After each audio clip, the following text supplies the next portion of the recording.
That's all I need for you to believe in our family. We're Marsh forever. Alright, hello everyone and welcome to Marsh Forever. My name is Tiana. My name is Erik. Oh! Y'all can call me Erik. Bruh. Usually Erik be like, my name Erik, and I get so irritated. Like, it's Erik. My name is Erik. There's an I there, okay? Y'all can say Erik. Y'all know what it is. Erik, okay?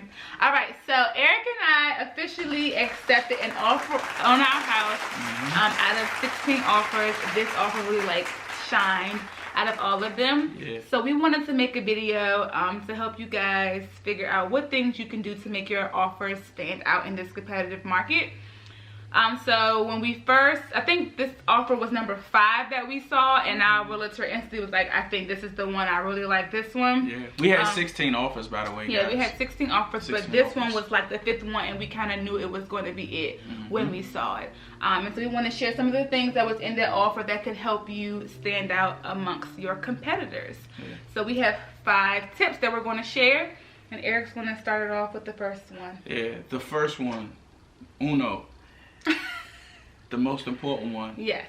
Go above asking price. Yes. You never want to go in giving the exact amount required. In this market. Yeah, especially in this market. You don't want to give the exact amount required, and neither do you want to go just a little bit above. You want to make sure that your offer is fair so that you can be competitive.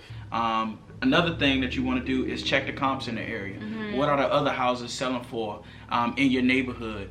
Because you want to make sure that you're not lowballing yourself, and you want to make sure that you're not lowballing the selling. And by you checking the comps, you're able to make sure that you give a fair price for yourself and to giving you a chance to compete. Yes, and I would say that we had like 2 people who gave us an offer at asking price, and I instantly went bloop. Like, I'm not even looking at it, because if they would have checked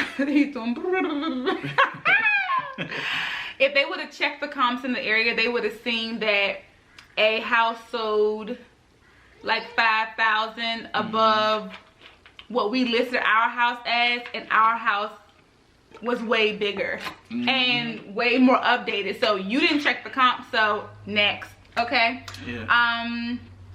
Our second tip would be put in there, I'm gonna pay for closing costs. That's another thing that made us go like bloop. Like, I knew that I did not want to pay for closing costs or contribute at all, just because we put money into our bathrooms. So if a house really shines and looks really, really good, please don't say pay for closing costs. You'll be better off saying I'll pay for my own closing costs. Right. Now, there are some cases where the seller might, but if you really see a house that's like beautiful, doesn't have much to do, don't put in there pay closing costs, because I promise you the next person will be like, nope, I got it. So yeah. You actually good at this, boo. Thanks, Steve. You a natural right now.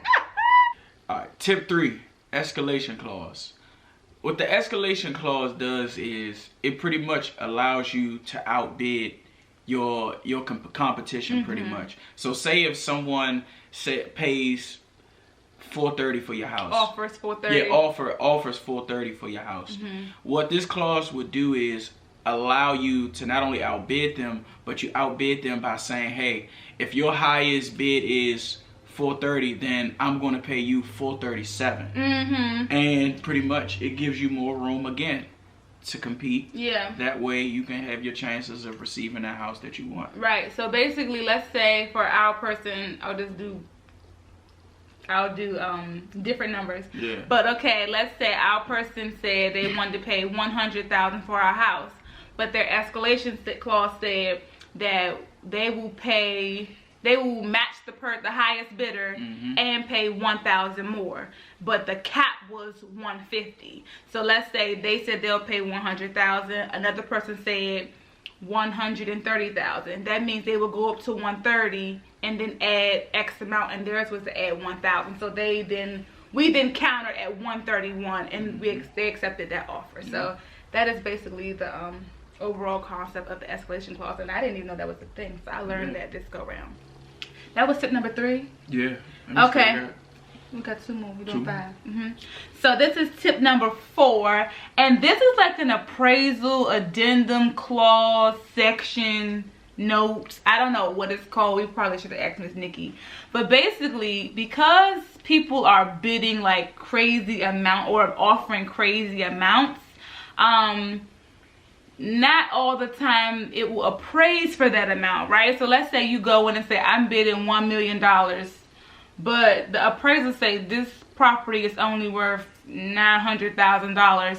If you put some type of appraisal like addendum or clause in there, it'll basically say, well, if the house doesn't appraise for what I offered, I'll pay the difference up to a certain amount. So let's say if the appraiser said your house is only worth $900,000, that means the bank is only going to give you $900,000. But you say, well, I want it so bad that I'll pay $25,000 above appraisal, and so you'll basically be paying $925, but $25 of it will come out of your own pocket. So when you're doing the appraisal addendum, amendment, I don't know what it's called, clause, right, you want to make sure that you have that liquid cash, because the bank isn't going to give it to you. So if you say I'll pay $7,000 above appraisal, make sure that you have that $7,000 in cash, like in your account, liquid. You can check it, you can take it out anytime, because the bank ain't give it to you. And the last tip, conventional. Oh yeah, the conventional loan. So this is like a hard tip. I didn't really want to put this in here, but just being transparent, that's something that we definitely kept into consideration when looking at offers. So if you wanted to pay closing costs, you went to the bottom of the list. If you was asking like listing price, you went to the bottom of the list. And if you had VA or FHA, you didn't go to the bottom, but you wasn't at the top either. You know, those were like the second, third options.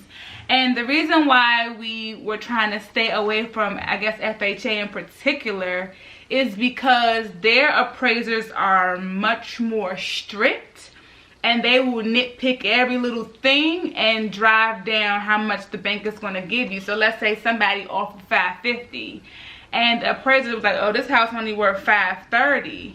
If we weren't okay with that, then we would have to say, okay, no, like if they don't have an appraisal clause and we'll pay the difference, we're gonna be like, well, no, we're gonna put our house back on the market. And so it would have just dragged, it could have potentially dragged the process out, and that's something that we were definitely scared of. So we were leaning more towards conventional, and the offer that we accepted was a conventional loan. So I know that that's like not the best tip to give, but it's something that sellers are definitely paying attention to, especially in this market when people are going like way above asking. They're worried about if their house is going to appraise for that much, and conventional appraisers tend to be a little bit more fair.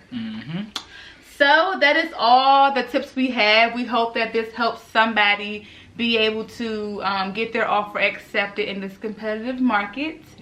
And until next time, well, we'll see you in them next time. Until next time. How I go when you say until next time? That's all our time to the next time. That's all our time to next time. See you guys later. Bye. I'm gonna pay $431. No, cut. That's not right. Go. So the third tip that we're gonna talk about is the escalation clause. The escalation clause. Escalation clause. And they say I have the list. Yeah, a few offers, right? And what this clause does. Cut. Hey, just let me get it out. No, you gotta get it out now so that when we do it, it's right. Alright. So alright, let's now do pictures really quick for Chunk. Get us ready. Real smiles. Alright. I'm happy in love. Alright. Ready? Okay. Ready? Okay, ready? Okay, ready? Okay, ready? Ready? Come on. I look at the camera, ready? I'm just leaning. Get my booty back. Ready? Okay, let's be together. Okay. right by your side, the thick and the thin. I'll cherish you right till the end. That's all I need for you to believe in our family.